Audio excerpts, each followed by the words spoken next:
Veamos quién está por ahí. Esperemos a ver quién se conecta. Ok, estamos transmitiendo desde los estudios de charlas de leyendas.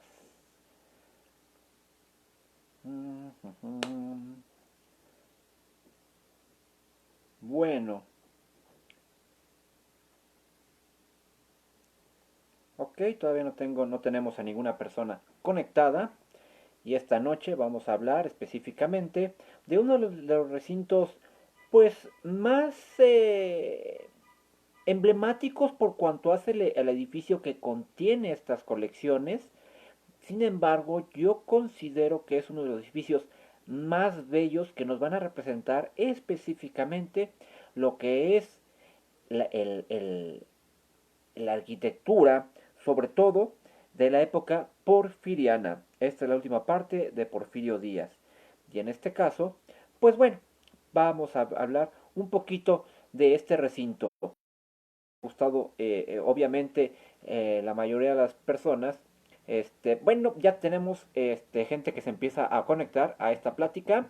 Bueno, esta plática básicamente va a estar encaminada a que hablemos específicamente de uno de los recintos más emblemáticos y más bellos de la época de Porfirio Díaz, de estos grandes palacios porfirianos, específicamente de la última parte ya del gobierno de Porfirio Díaz. Estamos hablando de la última decena de años, la decena que nos va a comprender del año de 1900 a 1910.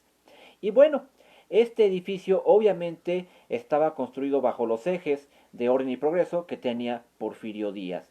Y en este caso, pues bueno, para poder hablar de, obviamente, del Museo Nacional de Arte, hablaremos inicialmente del recinto. Este recinto que anteriormente guardaba lo que fue el Hospital de San Andrés.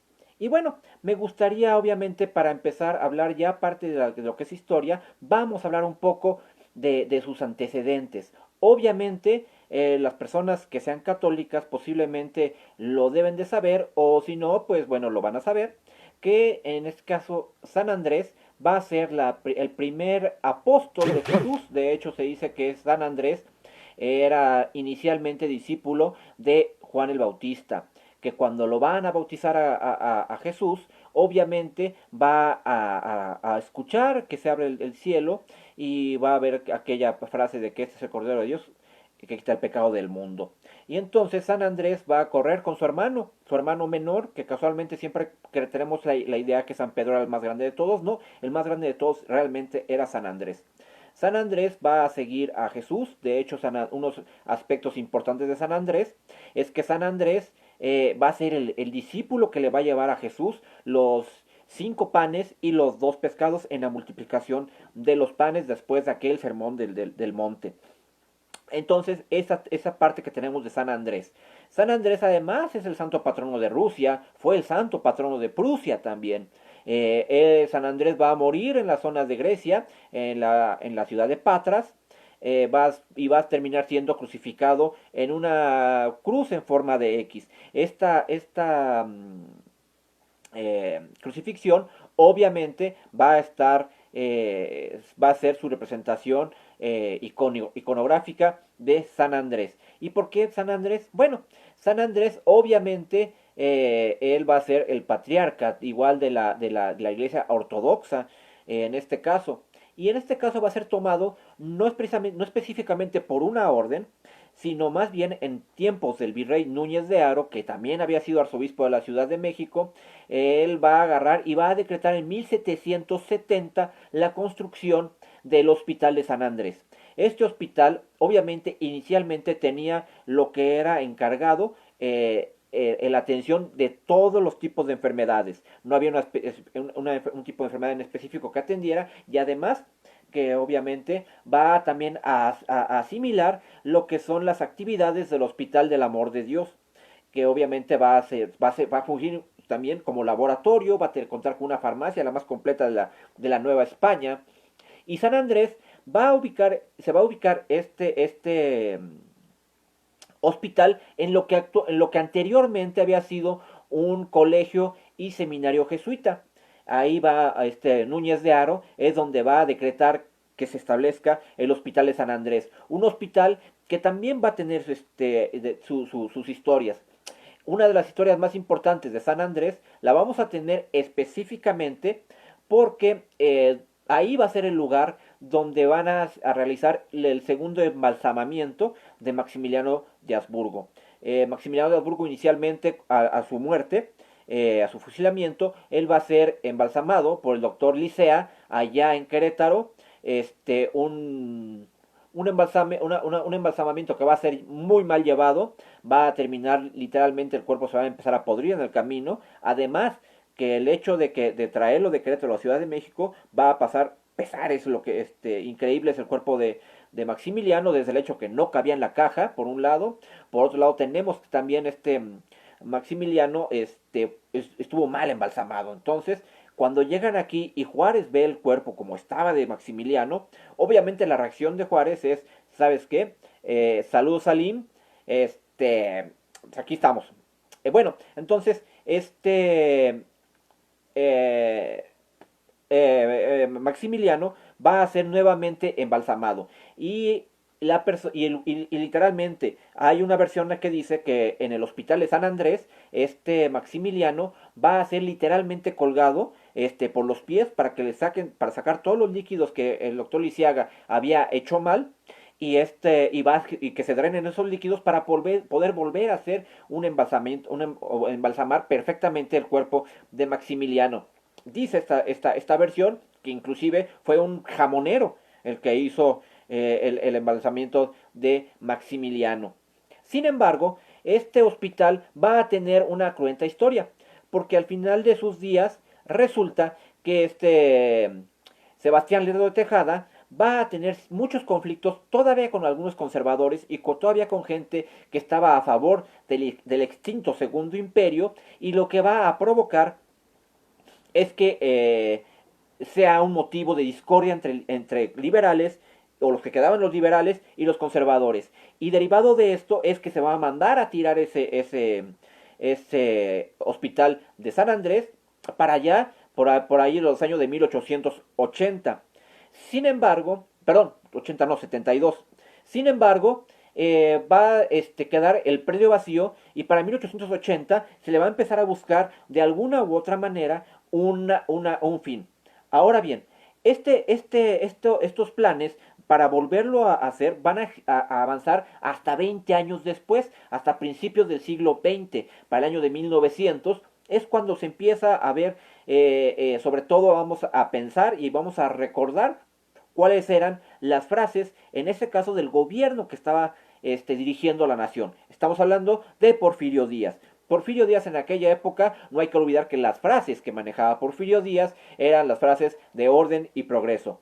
Y estas frases de orden y progreso van a estar dadas precisamente en los ejes constructores de su gobierno. Obviamente, para poder tener el progreso se necesitaban tres cosas: vías de comunicación y medios de producción. Y en este caso estamos hablando de que era importantísimo, obviamente, crear una secretaría, y se va a crear la Secretaría de Obras Públicas y Telecomunicaciones.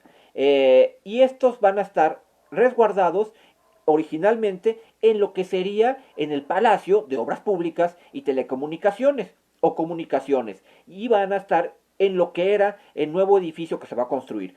Este edificio se le va a dar la encomienda a un arquitecto italiano, Silvio Conti.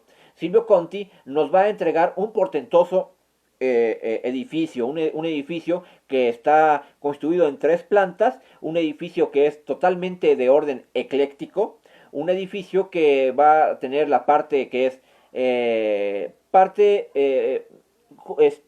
gótica, parte de alguna manera barroco, y va a tener sobre todo inclusive partes neoclásicas. No hay que olvidar que su edificio de enfrente, para armonizarlo, es un edificio, el Palacio de Minería, que es un edificio 100% neoclásico. En este caso, esa influencia para armonizar también va a tomar la Silvio Conti para establecer el Palacio de Comunicaciones. Un Palacio de Comunicaciones que desafortunadamente no le toca a Porfirio Díaz inaugurar. Ese Palacio de Comunicaciones lo va a inaugurar por ahí del año de 1912, Francisco y Madero.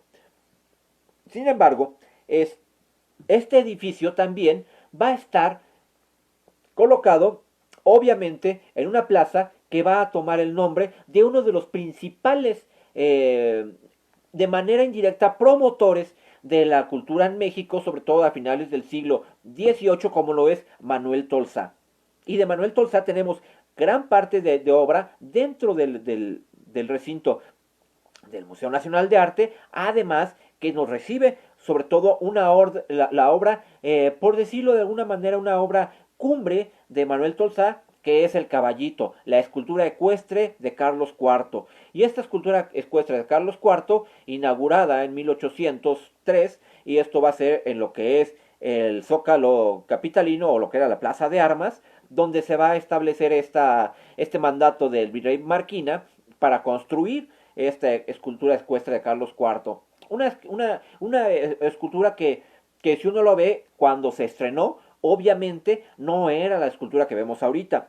La escultura realmente era una escultura tallada en madera, cubierta con hoja de oro. Y eso fue lo que se inaugura.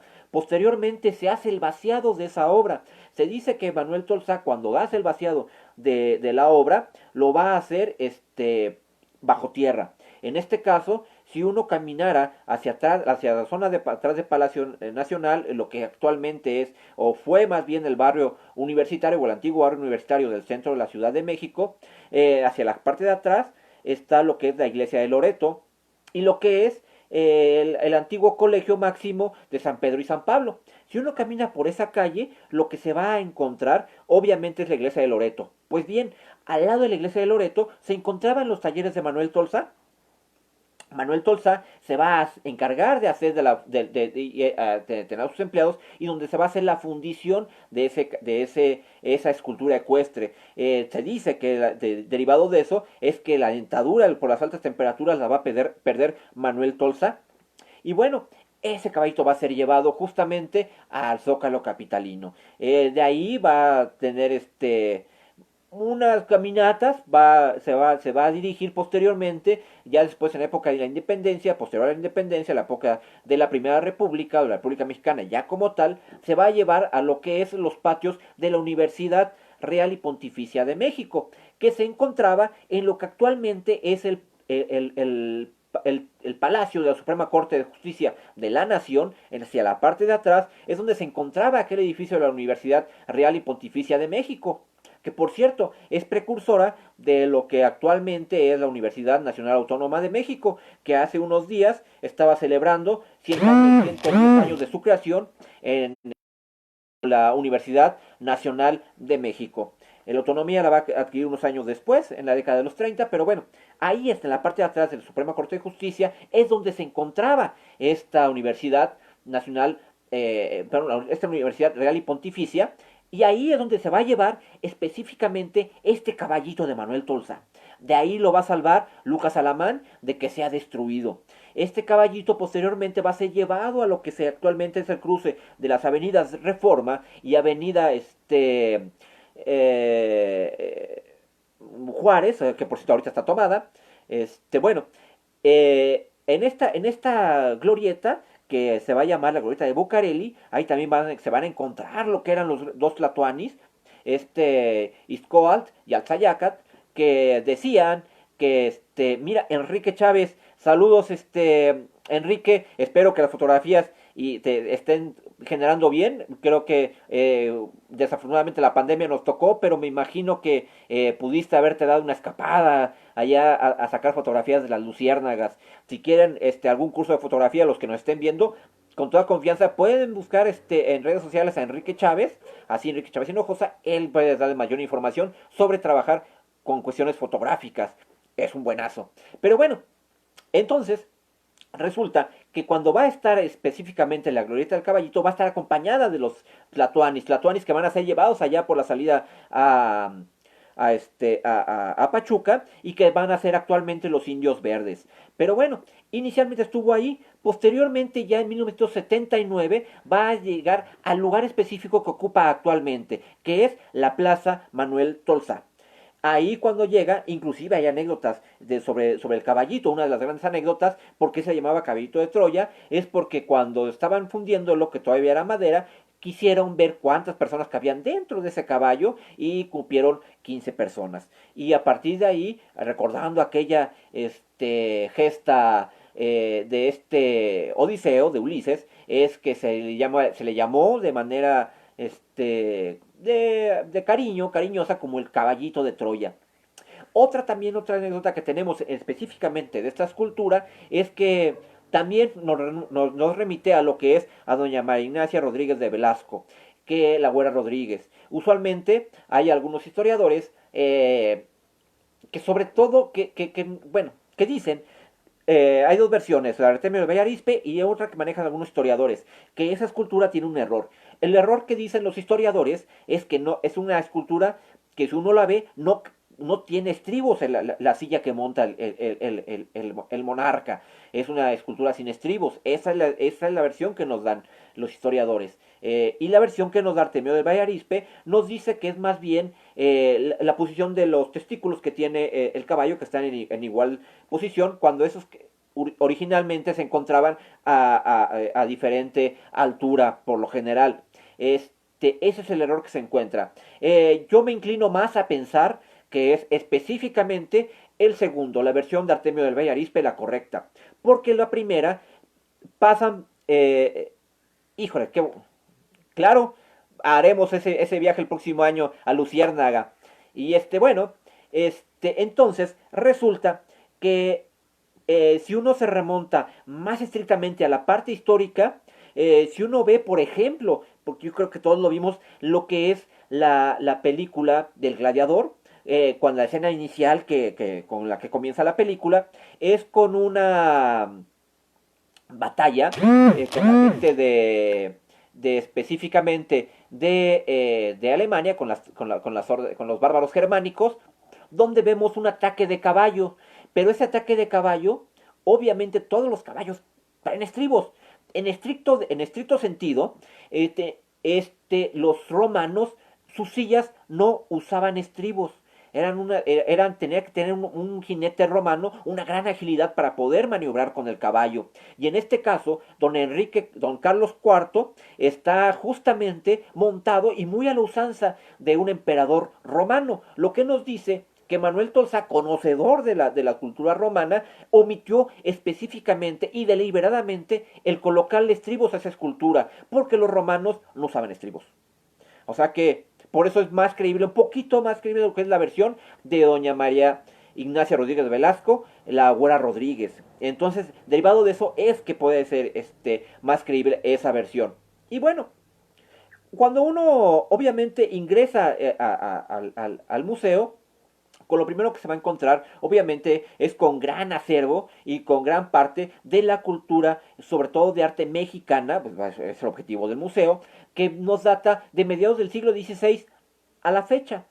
En este caso, está dividido en grupos temáticos, el museo, y vamos a ver, sobre todo, hay mucho acervo de cuestiones virreinales.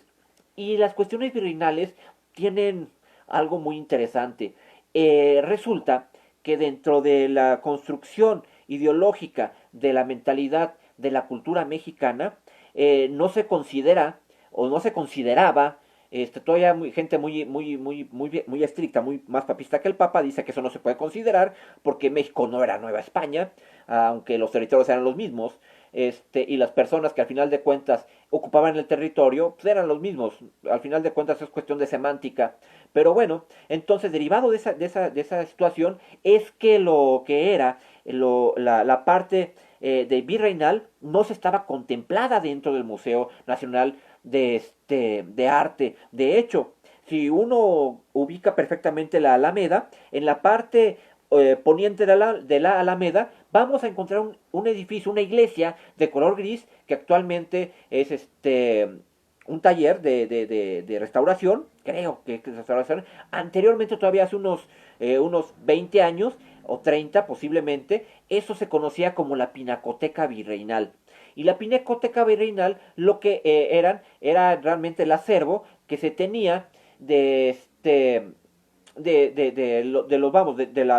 arte virreinal que se establecía ahí, y ahí estaba destinada lo que era el arte virreinal. De hecho, era muy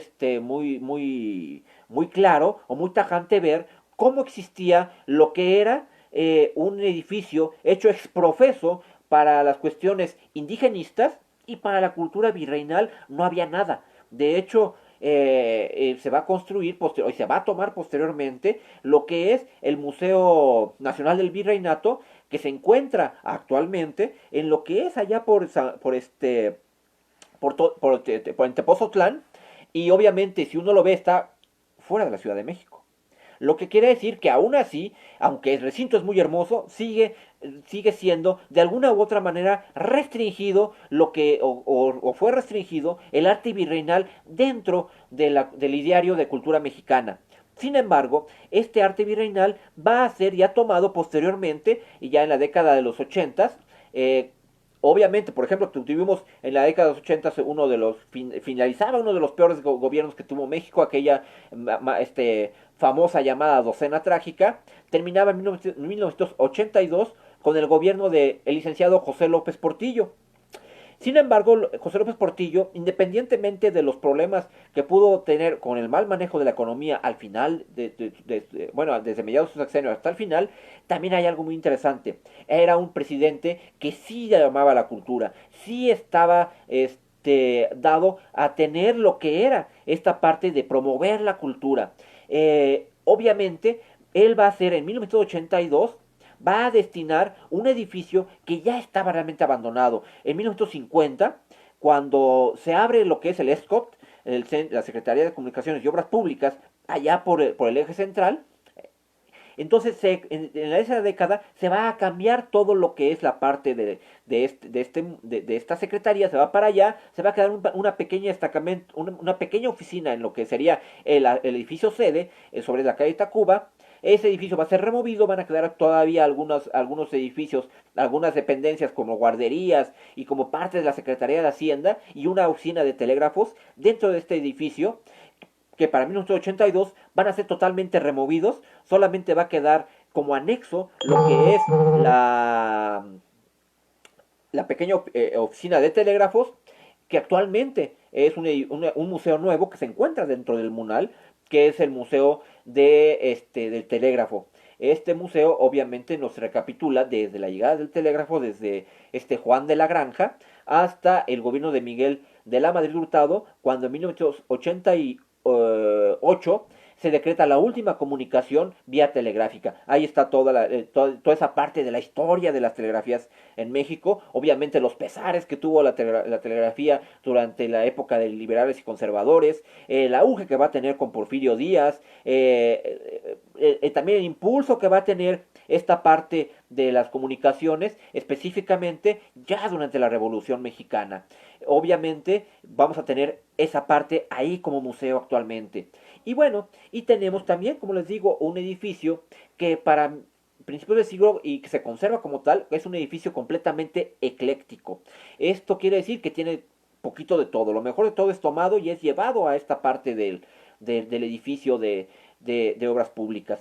Pero bueno, entonces, cuando uno entra, lo primero que se va a encontrar es una obra muy bonita. Esa obra se encuentra una réplica sobre la Alameda Central, y es de Jesús Fructuoso Contreras. Perdón que hable de Jesús Fructuoso Contreras. Para mí es un gran escultor, sobre todo de finales del siglo XIX. Él va a engalanar todo lo que es la parte de las esculturas que se encuentran sobre Paseo de la Reforma. Si uno va al Museo del Ejército, que está justamente enfrente del Munal, en la calle de Filomeno Mata, haciendo esquina con Tacuba, en lo que anteriormente era el convento de Betlemitas y actualmente es el Museo del Ejército, ahí va a encontrar tres figuras. Estas tres figuras que va a encontrar uno, estamos hablando de la Triple Alianza, de Totoquihuatzin, de Netzahualcoyotl y de Izcoatl. Estamos hablando de los Tlatoanis mexicas. Y van a estar ahí, que son también una obra de Jesús Fructuoso Contreras. Y de Jesús Fructuoso Contreras, como les digo, nos va a recibir una obra que se llama A pesar de todo, Magletus. Es una de las obras, o la obra, por decirlo así, casi póstuma de Jesús Fructuoso Contreras, porque es la última obra que va a tener él y la va a exhibir en 1899 en la Exposición Internacional de París, cuando allá se inaugura lo que es la Torre Eiffel, cuando estamos hablando que José María Velasco va con todo ese acervo de pintores mexicanos y de hacer estos pabellones indigenistas allá en la exposición, pero bueno, entonces esa obra de Magneto nos recibe en lo que es el Museo de Arte. Y posteriormente, buenas noches María Antonieta, y posteriormente tenemos una obra que se llama La Orgía, perdón. Esta obra es de Agustino Campo. De Agustino Campo también tenemos una obra sobre lo que es la Alameda Central, pero la obra es la réplica, la original se encuentra dentro de lo que es el Museo Nacional de Arte. Y bueno, uno cuando llegues al Museo Nacional de Arte, obviamente va a ver esta parte. En la parte de atrás está el llamado Patio de los Leones, la parte central, la parte medular de este museo. Y esta parte medular va a estar adornada por dos leones, uno que está durmiendo y otro que está vigilando. Estos leones representan lo que específicamente es el mausoleo del Papa León X y que nos habla de estos dos leones, que es la vigía y obviamente la paz. En este caso, van a estar adornando ese par de leones, ese patio, por eso se llama el patio de los leones. Y ya entrando uno, va a encontrar obviamente esas escaleras que van a hacer que este Silvio Conti lo que va a hacer es tratar de prolongar hacia atrás, hacia el patio, robarle espacio al patio para construir unas escaleras palaciegas, unas escaleras que están a medio arco, que se encuentran justamente, que se encuentran hacia arriba, que van a generar una escalera central, que nos van a dar paso a la primera instancia de lo que es el Museo Nacional de Arte, donde vamos a encontrar, obviamente, una exposición permanente de una de las personas que yo considero uno de los más grandes pintores que ha tenido México, que es José María Velasco. De José María Velasco, si uno ve sobre todo cuadros de la época del siglo XIX, que nos recuerden lo que es el puente de Panzacola o la iglesia de San Sebastián en Panzacola, en la entrada de Coyoacán, actualmente Avenida Universidad de esquina con Francisco Sosa, ahí donde todavía surge lo que es el río de la Magdalena, donde vuelve a tomar a la parte de aire libre. Bueno, esa parte, por lo general, es una parte que mucho le gustaba a José María Velasco. Y José María Velasco va además a ser considerado una especie como de científico, pintor o de pintor científico. ¿Por qué? Porque él va a tener también una parte que va a explotar esta parte científica. Uno de los más estudios a mayor detalle del ajolote, de axolot, lo va a hacer José María Velasco. Esta parte, esta salamandra que nunca cambia de su etapa anfibia, toda su vida se la pasa así. Bueno, este estudio lo va a hacer tener José María Velasco, además algunos estudios sobre todo de plantas y de algunos animales. Sin embargo, José María Velasco va a tener sus primeros, bueno, hablando un poquito de José María Velasco, sus primeros días los va a tener allá en el Estado de México, en la zona de Temascalcingo, el Temascal pequeño. Él va a ser de esa zona. Él va a venir justamente en 1847, él nace en el 40. A los 7 años, cuando él viene a la Ciudad de México, va a venir acompañado de su padre, el cual va a enfermarse de una fiebre muy, muy mala, muy fuerte, y esta fiebre lo va a llevar a la muerte. Por lo cual José María Velasco se va a tener que regresar a Temascalcingo. Él va a venir hasta posteriormente 2 años después, en 1848, 49, va a regresar a la Ciudad de México y va a llegar a estudiar lo que es los primeros estudios, las primeras letras, lo que vamos a llamarle la primera instrucción. Esta instrucción se va a dar cuenta, su maestro, una persona ya grande de edad, que tenía capacidades para pintar, y lo va a recomendar para que él ingrese a la Real Academia de las Tres Artes, de las Tres Bellas Artes de San Carlos Borromeo. En este caso, estamos hablando de la Academia de San Carlos. Él va a ingresar a la Academia de San Carlos siendo muy joven.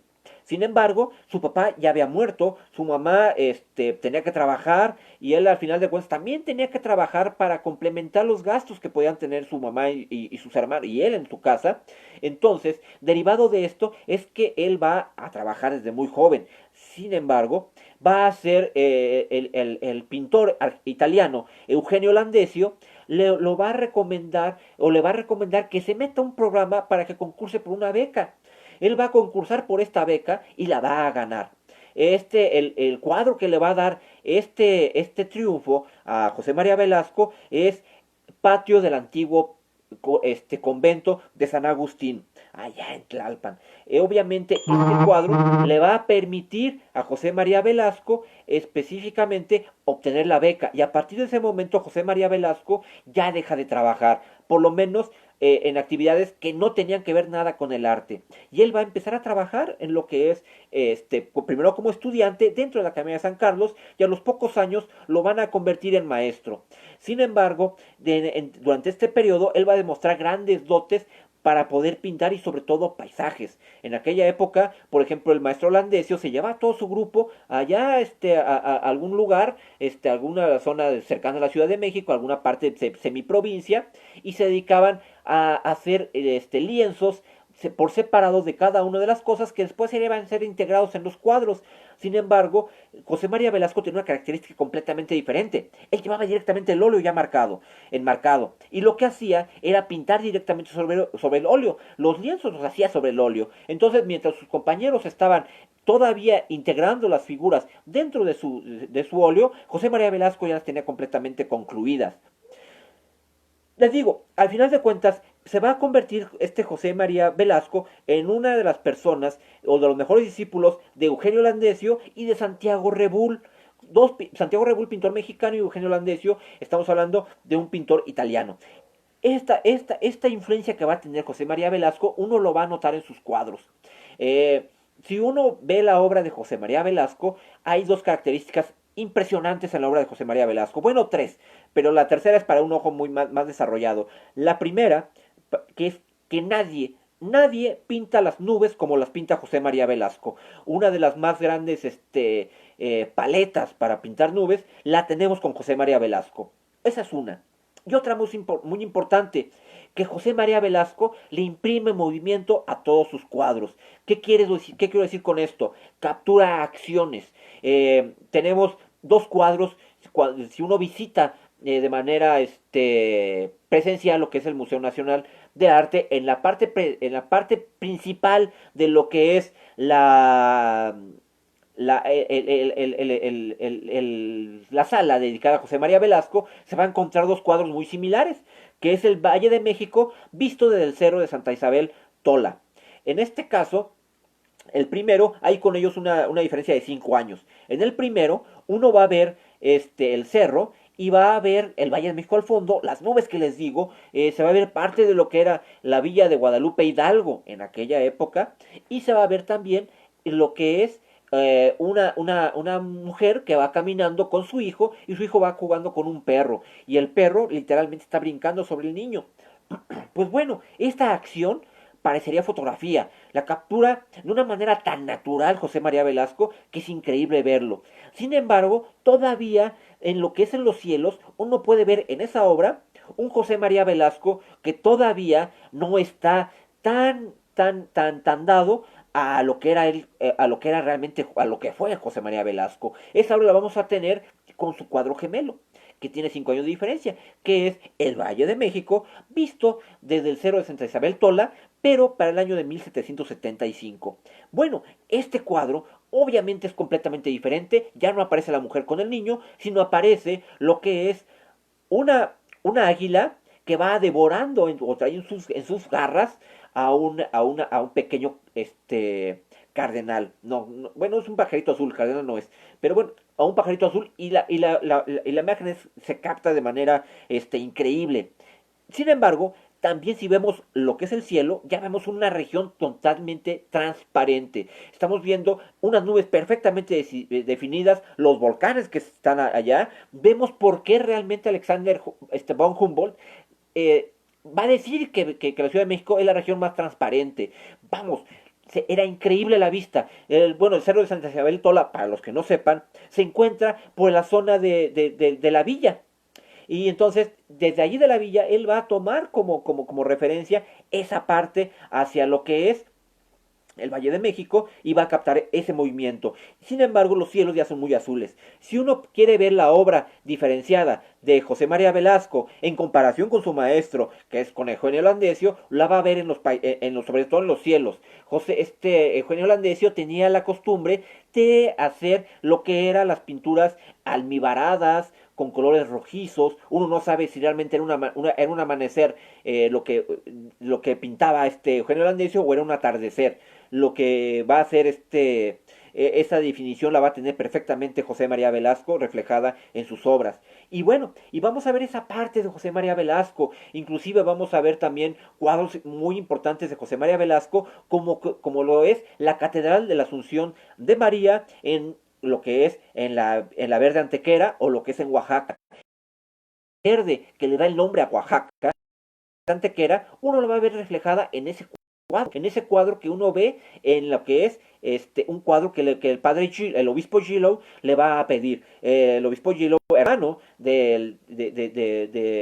bueno, del señor Gilo, que a su vez va a ser el fundador del primer hotel de México, que se encuentra justamente en lo que actualmente es la calle 5 de Mayo, haciendo esquina con Isabel la Católica, lo que anteriormente fue la parte que correspondía al edificio donde profesaban los hermanos jesuitas, posteriormente el oratorio de los hermanos de San Felipe Neri. Pues bueno, actualmente se encuentra ahí el Hotel Shiloh, el primer hotel que tiene como el concepto como tenemos ahorita de hotel. En este caso, la única diferencia en ese hotel es que los baños era un baño por piso y estaba hasta el fondo. Pero bueno, el obispo Gilo, que era hermano del creador de este hotel, él va a agarrar y va a pedirle a José María Velasco que haga esa obra. José María Velasco, a pesar de que a él le va a tocar vivir una época convulsa, a él le va a tocar lo que es vivir la segunda intervención francesa, él va a ser de alguna u otra manera pintor reconocido por el gobierno de Maximiliano. Él va a estar a favor del imperio en algún momento. De hecho, posterior a uno de los cuadros de José María Velasco, posteriormente, de hecho ese desafortunadamente no está en el mural, pero ese cuadro uno lo ve y es el mausoleo o la capilla que se hace para Fernando Maximiliano de Habsburgo, que se encuentra en el Cerro de las Campanas. Él va a hacer ese paisaje, esa imagen, y la va a mandar a Austria, a Francisco José, el cual le va a conceder a, a José María Velasco la orden de Caballero de Austria. Entonces él va a ser reconocido por el gobierno de Austria como, de alguna u otra manera, va a estar condecorado por el gobierno de Austria. Pero bueno, esa parte la tenemos dentro de este museo. Y una área nueva que se acaba de abrir hace unos pocos años es lo que se llama una gliptoteca. Una gliptoteca es un concepto que nos viene desde la época romana. Usualmente uno cuando va a un museo va a ver obras de arte. Pero si uno va a un jardín romano, no va a haber cuadros, no va a haber óleos. Lo que se va a encontrar son con esculturas.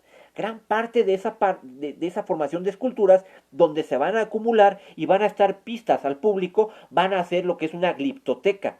Entonces, vamos a ver ahí esa parte de la gliptoteca. Obviamente la gliptoteca está compuesta con obras de Agustino Campo, de Jesús Fructuoso Contreras.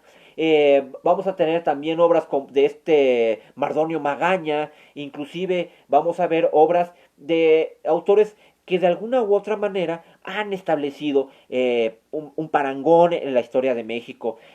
Nos recibe obviamente una escultura muy bonita, no es muy grande, es realmente de unos 40-60 centímetros, que nos habla de aquella gesta de Sansón, cuando Sansón derrota a las tropas filisteas usando una quijada de burro. Ahí la vamos a ver. Obviamente, gran parte de esta obra en la gliptoteca vamos a encontrar, sobre todo, gran parte alusión a lo que son las obras o las partes clásicas o neoclásicas de aquella época. Obviamente, hablamos de cultura griega. Sin embargo, también va a estar dentro de esta parte como una remembranza de la cultura griega, una figura. De hecho, si ustedes vieron el evento, la figura que está retratada dentro del evento es un guerrero que parece un guerrero mexica que está encadenado y que está peleando. Este guerrero no es un guerrero mexica, es un guerrero que se llamaba Tlahuicole en su momento y fue un gran guerrero tlaxcalteca que cuando se enfrenta a los mexicas, obviamente es capturado. Los mexicas, considerándolo que era un gran guerrero, lo mandan como mercenario a que vaya a ayudar a los mexicas a pelear contra los tarascos. Los tarascos, al final de cuentas, también eran enemigos del pueblo tlaxcalteca. Entonces él va para allá y Tlahuicole lo que va a hacer va a darle grandes victorias al pueblo mexica. Derivado de eso, el pueblo mexica lo que va a hacer, le va a reconocer esa parte de general, de hecho lo va a convertir en un gran guerrero mexica. Sin embargo, y le va a otorgar la libertad. Sin embargo, Tlahuicole, él rechaza esa libertad y lo que va a hacer es agarrar y va a pedirle a los mexicas que él como guerrero quiere morir como guerrero. Entonces lo van a encadenar a Tlahuicole y lo van a enfrentar con guerreros de élite mexicas, los cuales, al enfrentarse con Tlahuicole, muchos van a fallecer. De hecho, muchos los van a ser muertos bajo las armas de Tlahuicole, pero Tlahuicole finalmente va a ser derrotado y va a ser muerto y va a ser enterrado y les van a dar unas exequias reales el pueblo mexica. Este guerrero que está ahí, esa es la figura que yo puse como imagen del evento, es Tlahuicole. Es increíble lo que vemos de este guerrero, es un monumento que parecería que fue tallado por el propio Miguel Ángel. Obviamente esta obra es hecha en yeso y se encuentra ahí en el museo. Y como les digo, también vamos a ver obras, por ejemplo, de Mardonio Magaña. Mardonio Magaña es una persona que va a iniciar lo que es su desarrollo como escultor, ya una persona de grande. Él es un provinciano que a sus 55 años llega a la zona de Coyoacán, donde va a conocer a Diego Rivera. Y Diego Rivera, también auspiciado, aconsejado por Frida Kahlo, van a apoyar de manera incondicional a Mardonio Magaña. Mardonio Magaña es un escultor sin escuela, que al final de cuentas lo importante es que la espontaneidad que tiene Mardonio Magaña para hacer sus esculturas. Hay una gran colección de obras de Mardonio Magaña, inclusive si ustedes fueran a lo que es el museo de Frida Kahlo, allá en la Casa Azul, van a ver también una obra y una fotografía de Frida Kahlo, donde está en el estanque alimentando unos patos, y al lado de él hay una mujer con un par de cántaros. Es una escultura hecha en piedra. Esa escultura también pertenece a Mardonio Magaña, y vamos a ver en las salas del Munal 3 o 4 obras específicamente de Mardonio Magaña, sobre todo hablando de este indigenismo que manejaban tanto Diego Rivera como esa tendencia de escultores y pintores que se tenía en ese momento. Pero bueno, ahí sí vamos a tener esta parte de Mardonio Magaña. Y bueno, y obviamente saliendo o acabando lo que es la parte de Mardonio Magaña, vamos a ingresar a otra área. Esta otra área que está dividida en 5 círculos temáticos. Estos 5 círculos temáticos nos van a hablar del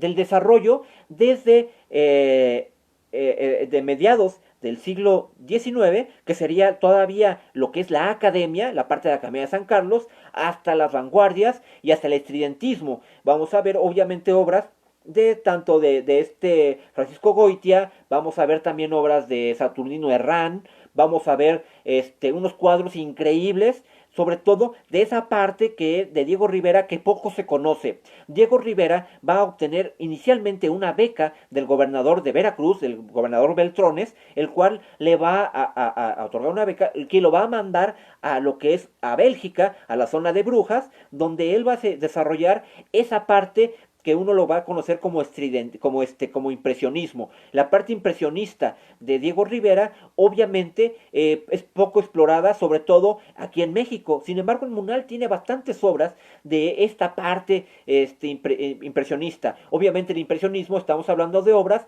que no traen lo que es la delimitación de contornos dentro de la obra, sino el mismo pincel va generando lo que es los contornos o va generando la obra. Son obras que si uno las ve muy de cerca, las ve sin forma, pero si uno se aleja es cuando empieza a agarrarles la forma. Obviamente vemos el célebre Fito, Adolfo Bess Bugart, que va a ser pintado por este Diego Rivera, pero en esa etapa ya no impresionista, sino en la etapa cubista. ¿Por qué? Porque justamente atrás de él vamos a ver lo que son esa parte cuando empieza Diego Rivera a manejar estas áreas geométricas. Vemos una rueda de la fortuna, vemos un ferrocarril, vemos el progreso, vemos los edificios, esa parte que nos va a recibir también de obra de Diego Rivera, así como también tenemos un par de cuadros, sobre todo de parte de paisajes de la ciudad de Brujas, allá en Bélgica. Y estamos viendo a este Diego Rivera, que si uno no lo conociera, pues bueno, no sabría, no sabría que es un Diego Rivera. De Diego Rivera podemos decir, obviamente él cuando regresa a México en 1920, nos dicen que conmovido por la gesta heroica y la gesta cultural que estaba manejando este José Vasconcelos y atendiendo al llamado de José Vasconcelos, es que viene a México a aportar con su arte esta nueva integración de la cultura mexicana. Sin embargo, bueno, resulta, pues realmente él no venía, realmente venía huyendo de Angelina Beloff. ¿Por qué? Porque pues era muy celosa. Entonces, para esto ya el hijo de Diego Rivera ya había fallecido, le había tocado un invierno crudísimo allá en Europa y murió su hijo de pulmonía. Sin embargo, él va a venir acá a México con estas ideas. Y obviamente el primer trabajo que se le va a dar a Diego Rivera lo vamos a encontrar en el colegio de San Ildefonso, antiguo colegio de San Ildefonso. Sin embargo, obviamente lo que va a reflejar este Diego Rivera, nada que ver con el Diego Rivera que nosotros conocemos y mucho menos con lo que pretendía manejar ay, se me fue el nombre, José Vasconcelos. José Vasconcelos quería darle esta imagen. Y esta imagen europeizada que tenía Diego Rivera no le va a funcionar. Por eso lo que va a hacer José Vasconcelos le va a decir, a ver Diego, ven para acá. Esto no es lo que quiero dentro de lo que es esta nueva cultura, esta nueva idea del nacionalismo mexicano. Lo que necesito es que tú te des una vuelta por las zonas de Oaxaca, que conozcas el pueblo mexicano, que veas la provincia mexicana y que derivado de ello tú te dediques específicamente a hacer este tipo de obras. Obviamente él va a hacer este viaje, Diego Rivera, y Diego Rivera vamos a ver que va a cambiar. De hecho, va a empezar a pintar este indigenismo que tanto conocemos de Diego Rivera. Vamos a ver que obviamente esta pasión por México es cuando le va a surgir a Diego. Vemos una gran obra de Diego Rivera dentro del Museo Nacional de Arte, con lo que es el río Juchitán, un gran mural que está dentro del museo, del Museo Nacional de Arte. Obviamente también tenemos lo que es también pintores como David Alfaro Siqueiros o inclusive como José Clemente Orozco. Obviamente vemos las tres tipos. Bueno, también vamos a ver obra de Me quito el sombrero, de Roberto Montenegro. Para mí y para muchas personas que son muy papistas, el padre del muralismo en México se llama Roberto Montenegro. No es ni Doctor Alt, no es ni Diego Rivera, ni David Alfaro Siqueiros, y mucho menos José Clemente Orozco. El verdadero padre del muralismo en México se llama Roberto Montenegro. Vamos a ver obra de Roberto Montenegro, no solamente en el Museo Nacional de Arte, también lo vamos a ver en el mercado Abelardo Rodríguez, que se está a un costado de lo que es el Teatro del Pueblo, y vamos a ver también obras tanto en lo que es Palacio de Bellas Artes como en San Ildefonso. Estas obras de Roberto Montenegro. La obra principal, el primer mural que se hace en México es El Árbol de la Vida y se encuentra en el Museo de las Constituciones, anteriormente el Colegio Máximo de San Pablo y San Pedro y San Pablo, allá en la calle del Carmen, y bueno, y es la calle que está atrás, se me fue el nombre, la continuación de Donceles, bueno, ahorita me acuerdo. Pero bueno, ahí va a estar lo que es el Museo de las Constituciones.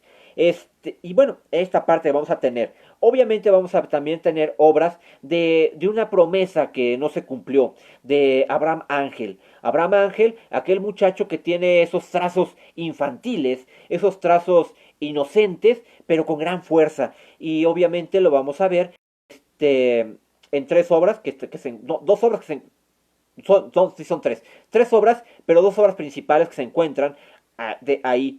Obviamente es un autorretrato de Abraham Ángel, en la pintura de un tenista, y obviamente otro autorretrato de Abraham Ángel. En este caso lo vamos a ver ahí. Abraham Ángel es una historia sumamente trágica.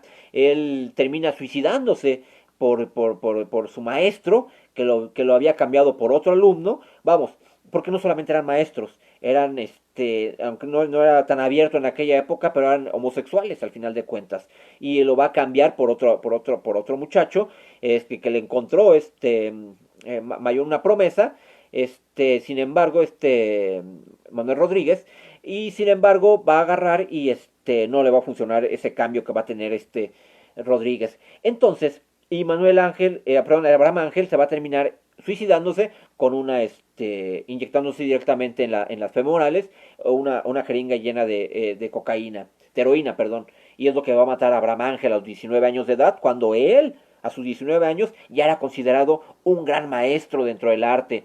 Y bueno, vamos a ver ese tipo de obras que se encuentran ahí. También vamos a ver, obviamente, obras de María Izquierdo, y sobre todo esta parte que va a manejar esta tendencia, Rufino Tamayo, y vamos a ver sobre todo una obra que se encuentra ahí, que es ay, se me fue el nombre, Terror Cósmico se llama la obra. Si ustedes la checan ahorita terminando esta plática por internet, apúntenlo, Terror Cósmico, así se llama la obra. Es una obra de Rufino Tamayo, y es una obra impresionante, es una obra sumamente hermosa. Al final de cuentas, el arte es contemplativo. Si uno, cuando trata de ver lo que es esta parte del arte, si una pintura no te dice nada, pues no es para ti, no te preocupes, no lo tomes tan a pecho. Al final de cuentas, quédate con la obra que a ti te atraiga, con la obra que tú quieras, con la obra algo te mueva, que algo te provoque. Al final de cuentas, eso es el arte. En este caso, obviamente, Terror Cósmico es una obra que sí te va a mover. También tenemos una obra clásica de David Alfaro Siqueiros, que es El Coronelazo, o El Coronel. El coronel de David Alfaro Siqueiros se encuentra. El muralista que comenté se llama Roberto Montenegro.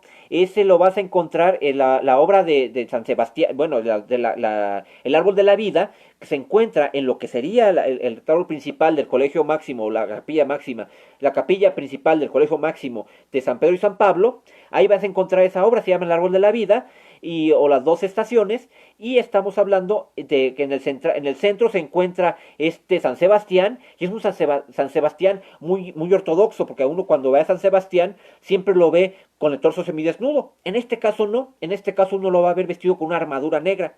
Ahí se encuentra esta figura de Roberto Montenegro, como les decía, de nada. Y entonces también tenemos a obras también de David Alfaro Siqueiros. También tenemos una obra que a mí me gusta mucho. Ahorita no sé si antes de la pandemia se la habían llevado a no sé si a restauración, que a mí me encanta, de Francisco Goitia, que se llama Tata Jesucristo. Chéquenlo también, Tata Jesucristo. Nos está terminando con esta parte del costumbrismo que va a manejar. Obviamente es una obra impresionante de Francisco Goitia. Francisco Goitia va a estar dentro de los ejércitos revolucionarios, y gran parte de la paleta de Francisco Goitia va a estar reflejada en lo que es la pintura, lo que hace, y gran parte de lo que hace vamos a verlo reflejado en los ahorcados de Francisco Goitia. Y vamos, ahí lo vamos a encontrar también a Francisco Goitia. Y esta es la parte que vamos a encontrar. Vamos a encontrar una obra en el Museo Munal que es muy bonita. Si uno ve la obra o sigue la obra de Frida Kahlo, por lo general o son bodegones, que es naturaleza muerta, o son autorretratos. En este caso, es un cuadro que si uno lo ve, no creía que es de ella, porque es la Ciudad de México vista desde su ventana. Y estamos hablando de que está viendo esta parte del nuevo, vamos a ver, es una pintura como estridentista. Esta pintura estridentista es como decir, ya llegué, o sea, aquí estoy. Es llamar mucho la atención estas pinturas. Y esta pintura así lo es. Marca lo que es el urbanismo dentro de la pintura, el cambio de paradigma dentro de la Ciudad de México. Y es el único Frida Kahlo que se encuentra dentro del Museo Nacional de Arte, en el MUNAL. Y bueno, también vamos a encontrar, obviamente, obras, por ejemplo, los espiritifláuticos, que bueno, esa obra obviamente la tenemos en la parte donde encontramos la obra de María Izquierdo. Ahí vamos a encontrar esta parte. Y bueno, entonces, y así vamos a encontrar también obras que nos vamos a estar topando, o como sorpresas que vamos a encontrar. Hay una sorpresa dentro del Munal. Es una obra que está hecha en el campo. Son un par de campesinos. Estos campesinos están como mirando el horizonte y de perfil. Y esto es una paleta solamente con colores pastel. Si uno no viera esa obra, no pensaría, no sabría de quién es. Si uno conociendo al autor, dirán, no, es que esta obra no la hizo él. Sin embargo, esta es las primeras obras que hace él, y es una obra sumamente fresa, sumamente nice, sumamente snob, y pertenece específicamente a la paleta de David Alfaro Siqueiros. Y imagínense, esa parte,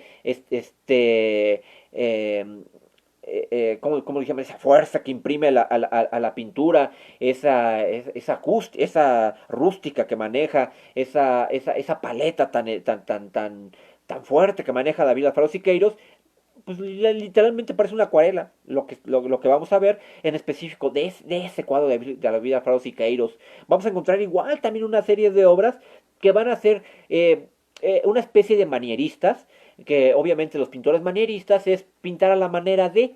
En este caso vamos a ver obras sobre todo de tonos familiares, por ejemplo, de Leandro Izaguirre. Vamos a ver una obra que se llama El Tormento a Cuauhtémoc.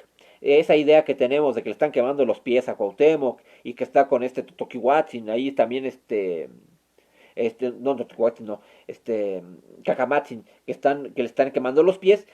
Obviamente esa escena es la que recrea lo que nos han vendido como historia oficial. Esa parte, y Leandro Izaguirre recrea esa imagen que vamos a tener de obras de ese tipo de paletas. Obviamente también vamos a tener una gran parte de obra, sobre todo de algunas obras literarias. Tenemos también un Otelo precioso también dentro de lo que es esta parte antes de llegar a la gliptoteca, entre José María Velasco y la gliptoteca. Hay una parte de costumbristas que tenemos obras como esa. Tenemos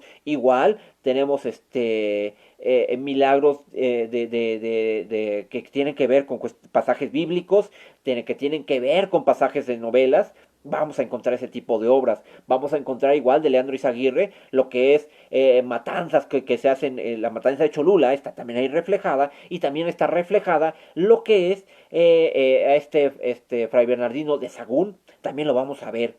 No, Fray Bartolomé de las Casas, en la defensa que tiene de los indios, también vamos a ver obras de ese tipo. Y bueno, para concluir, por decirlo así, con esta parte de lo que es un recorrido, vamos a entrar a lo que son las áreas virreinales que ya están en el último piso. Obviamente las áreas virreinales empiezan específicamente con paletas, por ejemplo, de los hermanos Chavero, Echave Orio, obviamente de gente que, por ejemplo, Simón de Peirens, que nos viene todavía, que es pintor de español, obviamente paletas como los Juárez, Vamos a ver también paletas muy interesantes de gente como... Hay un par de Villalpandos hermosísimos. En este caso estamos hablando, los dos obras que Villalpando que se encuentran en el Munal es la obra que es la Virgen, la Anunciación de la Virgen María, de que está embarazada por parte del Arcángel Gabriel, y enfrente de esa misma obra lo que son los desposorios de José y de María. Obviamente estos desposorios que vamos a ver dentro de lo que es este Museo Nacional de Arte, obviamente es un desposorio totalmente judío.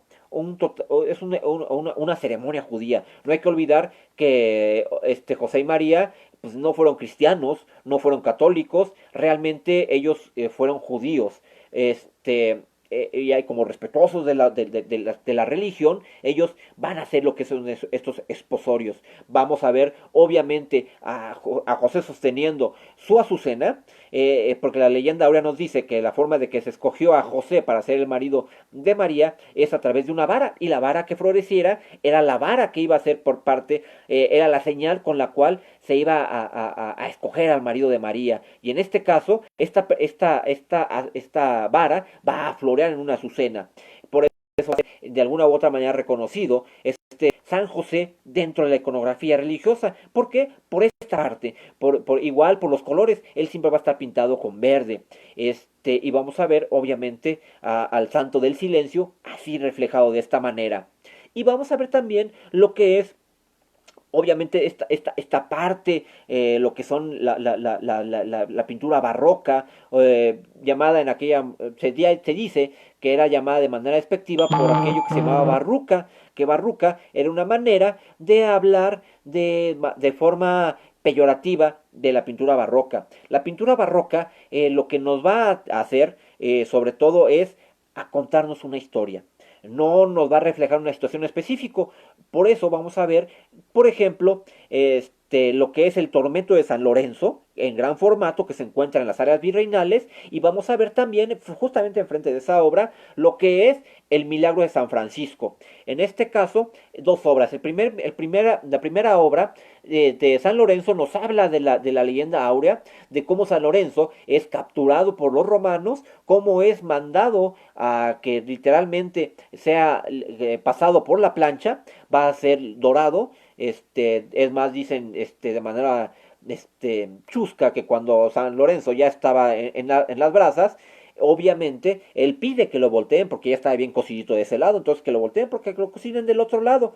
Y bueno, en este caso estamos viendo esa parte de lo que es todo lo que es el martirio de San Lorenzo reflejado en un cuadro. Obviamente vamos a ver ese cuadro en dos niveles. El nivel mundano, que es la parte donde está San Lorenzo sufriendo, y la parte etérea, la parte que es la parte de arriba, la parte divina, por decirlo así, y que esta parte divina nos está hablando donde ya en el cielo lo están esperando a San Lorenzo, y donde los ángeles se están compadeciendo de su sufrimiento, y él al final de cuentas con la mirada resignada de que pronto va a llegar al cielo.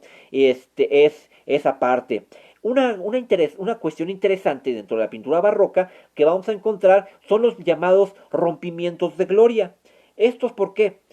Cuando uno ve una pintura barroca, lo primero que se va a encontrar obviamente es este contraste de colores o este contraste de luces, unas partes muy claras y unas partes muy oscuras. En este caso era precisamente para exaltar las emociones.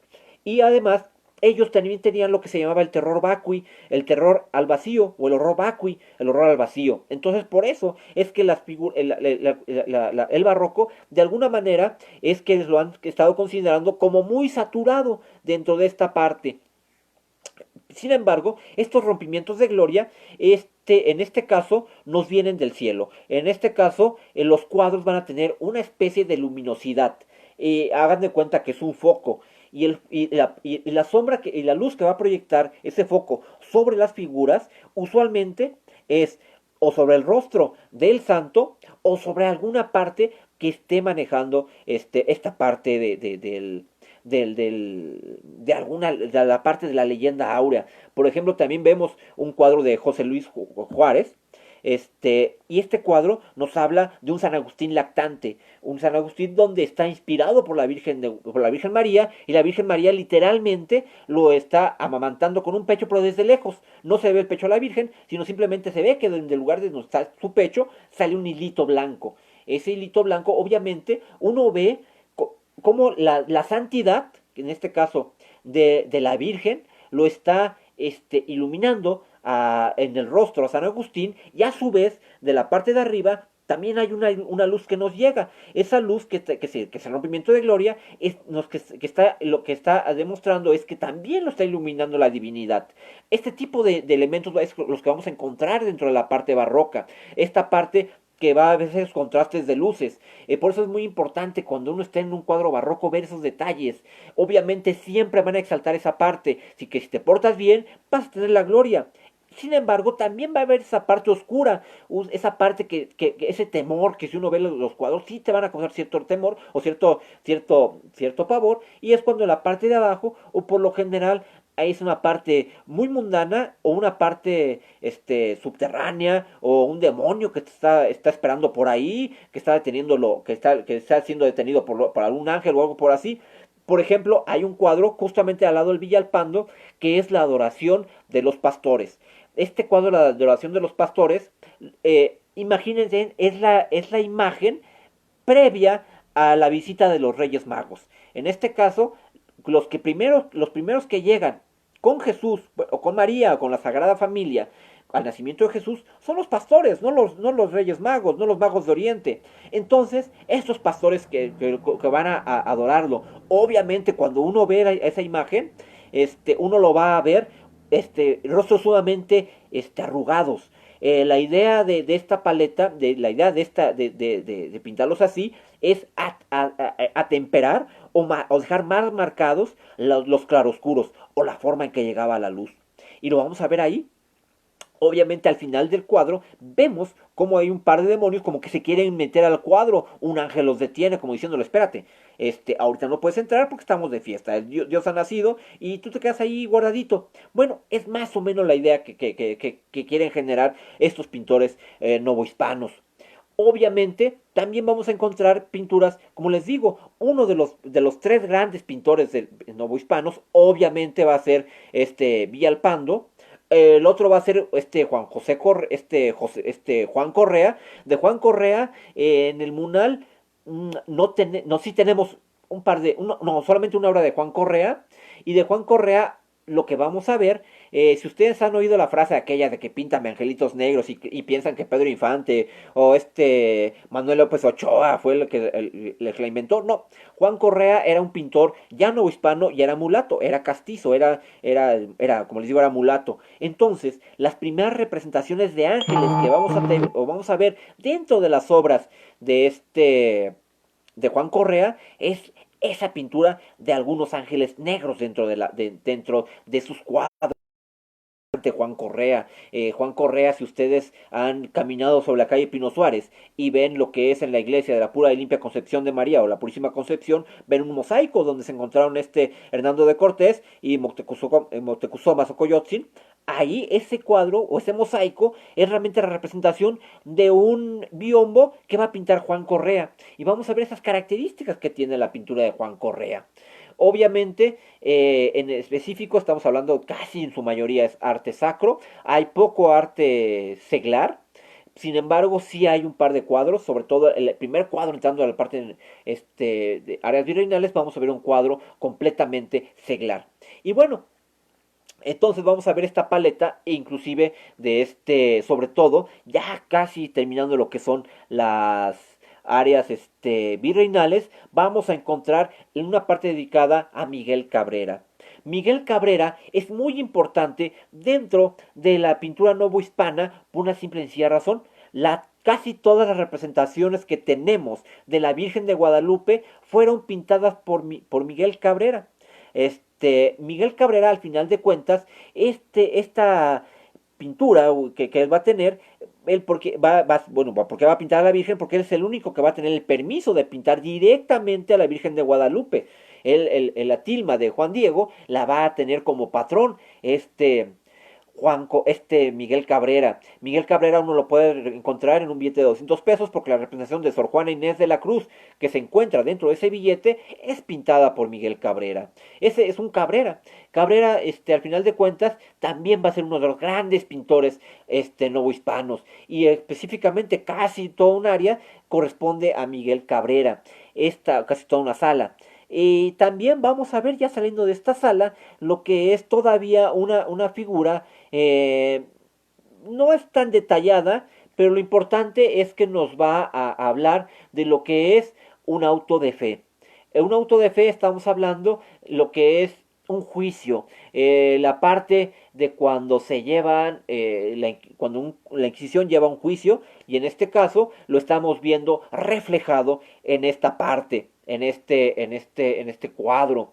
Y bueno, así vamos a encontrar este cuadro. Obviamente en el Munal también vamos a tener una serie de exposiciones temporales. El año pasado, todavía encontrábamos dentro de las exposiciones temporales una exposición todavía del Doctor Agua, de Doctor Alt. Esta obviamente era un estudio impresionante específicamente de lo que era el nacimiento de un volcán.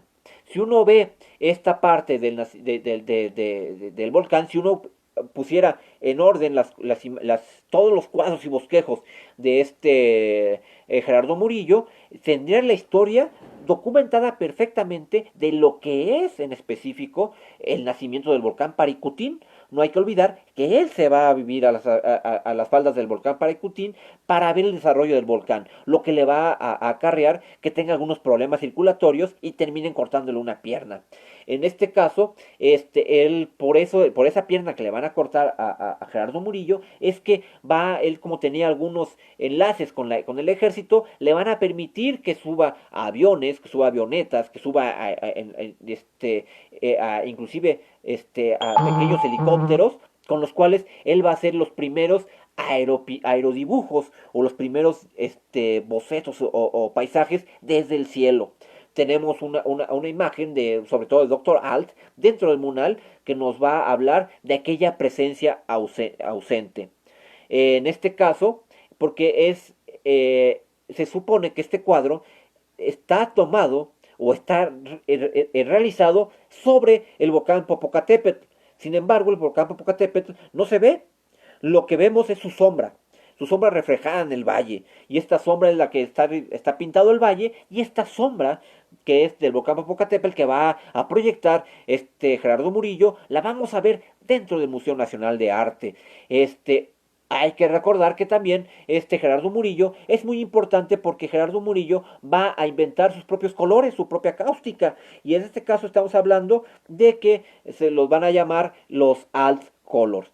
Si uno ve los cuadros de Gerardo Murillo, obviamente son unos colores sumamente llamativos, sumamente brillantes. Estamos viendo un verde, un amarillo, que nos recuerda mucho a la bandera de Brasil, por ejemplo, acompañados de partes azules, que pareciera el cielo, que vamos, es la paleta de Gerardo Murillo. Así también vemos la explosión nocturna del volcán, donde vamos a ver un cuadro precioso de Gerardo Murillo, donde es de noche y se ve la lumbre, esas llamas que está manejando el volcán Paricutín. También lo vamos a ver dentro estaba de lo que es la exposición temporal del Museo Nacional de Arte.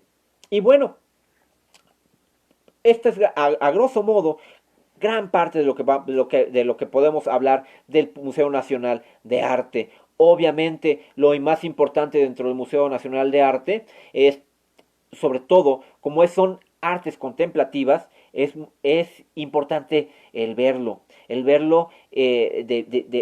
frente a uno. Vemos a ver también pinturas, por ejemplo, de Joaquín Clausel, es el último de los nobles de la nobleza mexicana. Él se casó con la última descendiente de don Juan Gutiérrez Altamirano, primo de Hernando de Cortés, y en lo que es actualmente el Museo Nacional, pero en el Museo de la Ciudad de México, ahí vemos lo que es la parte de arriba, hay un pequeño estudio, un pequeño lugar que todos los amantes de la Ciudad de México debemos de conocer, que es el Clauselito. Ahí vamos a ver donde realmente pintaba Joaquín Clausel, y de Joaquín Clausel vamos a ver también obras dentro de lo que es el Museo Nacional de Arte. sobre todo. Vamos a ver, por ejemplo, lo que es las figuras de una serie de damas. Vemos ahí una obra clásica que es la Dama del Mantón, que también la vamos a ver ahí. Obviamente, todos, como les digo, al final de cuentas, son obras que hay que ver, obras que hay que observar, hay que aprovechar que este museo ya abrió. Eh, yo tengo una visita a este museo el día domingo. Para los que quieran ir, ahí están las bases en la página de charlas de leyendas. Ahí pueden encontrar esta parte de la visita al Museo Nacional de Arte, que es el domingo a las 11 de la mañana. Y también, obviamente, tenemos otros tipos de recorridos.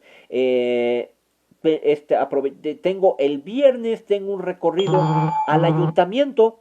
Vamos a visitar lo que es el Palacio de Ayuntamiento. Ojalá nos permitan pasar, porque con esto de que están las plantones de frena, parecería que es un gran ejército que tiene tomada la Ciudad de México, y estos ríos de policías y estas vallas que pusieron, parece que ya se retiraron el día de hoy. Esperemos que para pasado mañana ya no estén, porque tengo una visita a lo que es el ayuntamiento. Vamos a hablar de esta parte de la independencia, de este grito cegado en 1808. Vamos a visitar el antiguo Salón de Cabildos.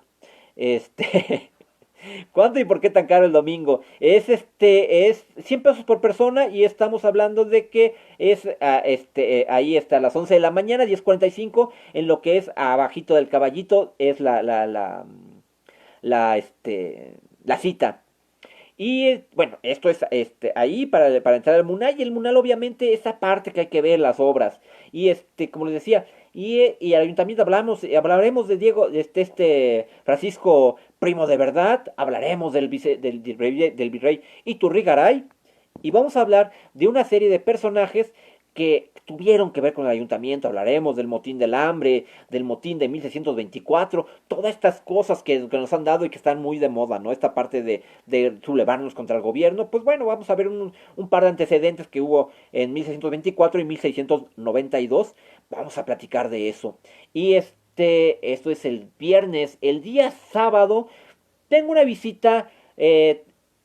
Obviamente Enrique ya la tomó conmigo. Es una visita a la Alameda. La tengo a las 11 de la mañana. Y en la tarde tengo una visita que empezamos a las 3 de la tarde. El organizador es mi compañero, nuestra página hermana, charlas, perdón, México en el Corazón, que está organizando con un servidor lo que es una visita un recorrido de cantinas. O sea que podemos irnos en la mañana a caminar a la Alameda, y posteriormente nos podemos ir a recorrer unas cuantas cantinas de la Ciudad de México. Vamos a visitar lo que es una cantina museo. Vamos a visitar una cantina, vamos a decirle por sí, fifi. Vamos a visitar la cantina que actualmente se considera la más vieja de la Ciudad de México.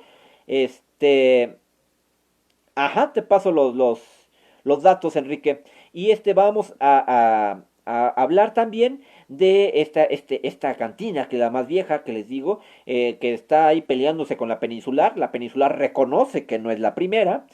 Bueno, la primera es la Potosina, pero la Potosina, no vamos a visitar la Potosina, porque nos queda un poquito retirada, pero vamos a visitar el Gallo de Oro. Y de ahí, si les gusta la comida española, si les gusta degustar un buen clericot, un buen vino, unas buenas tapas, nos vamos al mercado de San Juan. Ahí terminaremos el evento, estaremos llegando a las 7 de la noche, ya nos estarán esperando este día sábado, y vamos a estar en la casa matriz, por decirlo así, dentro del mercado de San Juan, de carnes exóticas. Vamos a estar en las tapas de San Juan. Ahí concluiremos este recorrido. Y bueno, esto es parte de lo que tenemos. Y el viernes seguimos también con esta parte de las charlas chocolateras. Este viernes vamos a estar platicando de dos personajes muy importantes para la independencia de México, pero también muy encontrados. Vamos a hablar de don Ignacio Rayón, mejor conocido como Ignacio López Rayón. Les diré por qué les digo Rayón nada más. De Ignacio Rayón.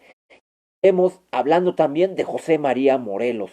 Este viernes a las 7 de la noche estaremos hablando de este par de personajes, de la segunda etapa de lo que es la independencia de México. Este es el día viernes a las 7 de la noche.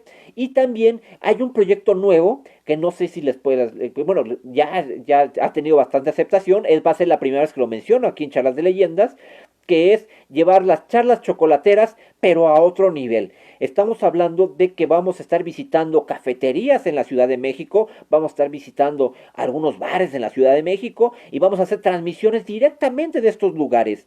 Vamos a estar transmitiendo, ya tenemos algún cafecito, lo que es en la por allá por la Villa de Guadalupe. Tenemos un barcito ya confirmado acá en lo que es la colonia Condesa, y a partir de ahí la idea es que apoyemos a través de la cultura estos negocios que han estado tan golpeados por la pandemia, y que además nos sirva también a nosotros para tener contacto directo con ustedes, no solamente a través de estos medios electrónicos, sino que ustedes puedan asistir con nosotros y estén obviamente consumiendo en estos lugares. Estamos hablando de que, no sé, un café y a lo mejor una pieza de pan, un pastel, estará costando alrededor de, no sé, unos 60 o a 100 pesos, dependiendo del tipo de rebanada de pastel. Que bueno, que puede comprarse en estos lugares mientras están platicando con nosotros. Evento que, como les digo, además de ser presencial, va a estar siendo también transmitido vía medios electrónicos. Me parece una gran idea para ayudar a estos negocios tan golpeados como es la parte restaurantera del país. Pero bueno, esto es la primera plática que estamos programando, que sea por allá del 15 de octubre. También para el 17 de octubre, a los que les interese, tenemos una salida. Nos vamos a lo que es la ruta del queso y el vino. Esta ruta, no manejamos la ruta clásica de Freycinet. Vamos a irnos a otra parte. Sí es para Querétaro, pero es por allá. Por allá nos estaremos viendo. Estaremos yéndonos para allá, para aquella salida. Y bueno, también tenemos otros eventos que vamos a tener programados en estos días. También, si les gusta el campismo, si les gusta la parte esta de los deportes extremos, tenemos un evento que va a estar, son 4 días que tenemos de eventos, cada quien es un día por evento, que es el 30, no es el 31, el primero, y el 23 y 24 de octubre, que nos vamos a narrar leyendas de terror, pero en un campamento.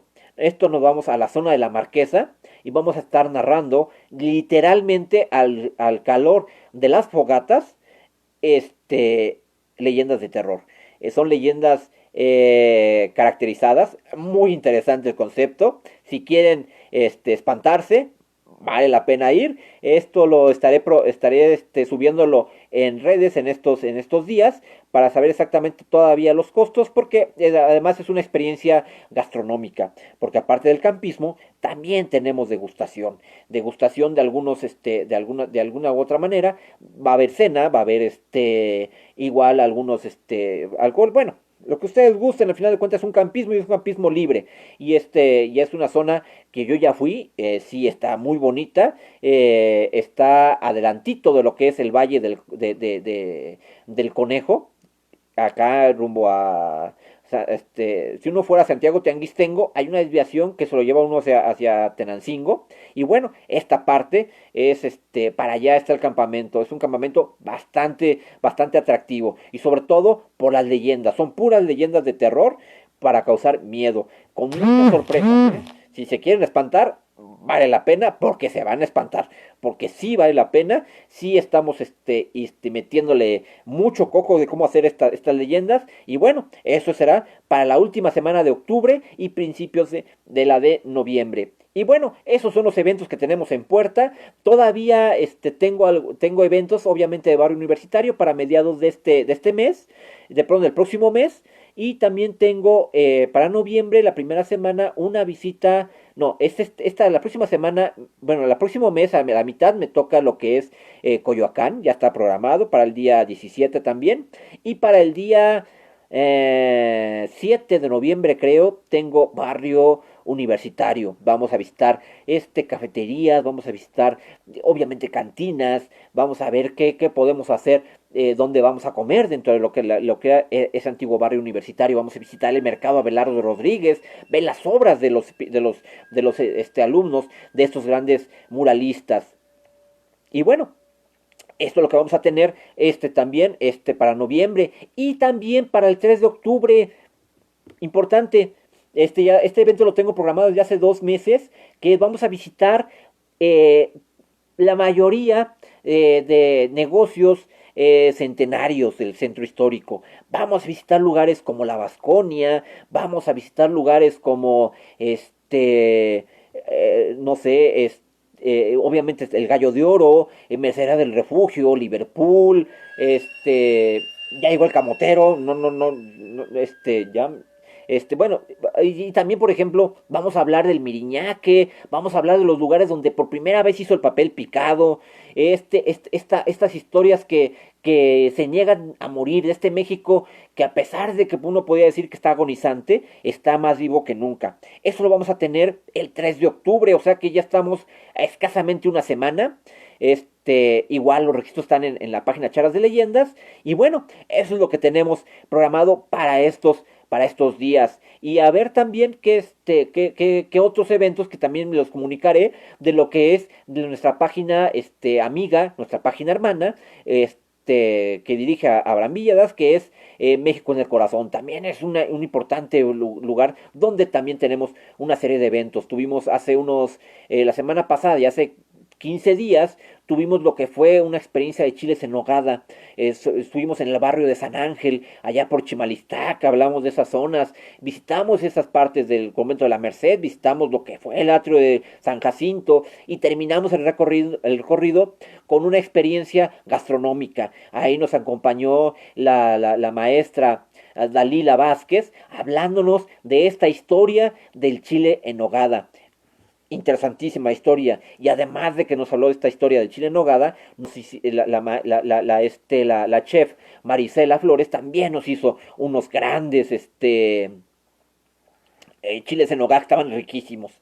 Pero bueno, eso lo manejamos a través de México en el Corazón. Y también paulatinamente vamos a ir integrando ese tipo de eventos dentro de la página de Charlas de Leyenda. Y bueno, no me queda más que decir, ya me alargué 27 minutos, ya les quité 27 minutos de su tiempo. Espero que esta breve plática que hemos tenido sobre la historia del Museo Nacional de Arte, sobre este esbozo de lo que es las pinturas dentro del Museo Nacional de Arte, esta parte de la Glitoteca, algunas historias de las esculturas, algunas historias les haya gustado. Espero que si puedan, obviamente estamos trabajando con grupos muy pequeños, porque lo que es la reactivación económica dentro de lo que son los museos está muy restringida. Entonces esperemos que estamos tratando de salir con grupos en extremo pequeños para no tener ningún problema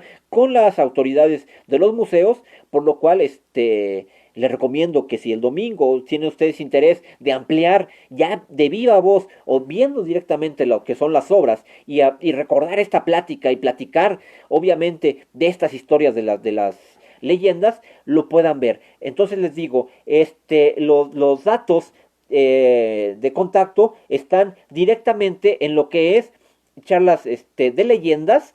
Ahí van a encontrar estos datos de contacto.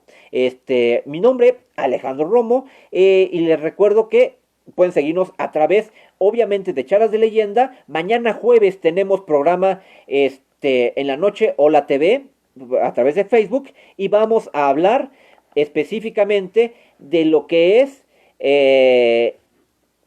la casa de los condes de San Mateo Valparaíso. Vamos a hablar de parte de lo que es este personaje de Francisco Antonio de Guerrero y Torres, algo de Agustín Iturbide, algo de los marqueses, del Jaral de Berrios, y bueno, eso es mañana a las 8, mañana por Hola TV a las 9 de la noche, a través de Facebook, televisión por internet. ahí tenemos este programa.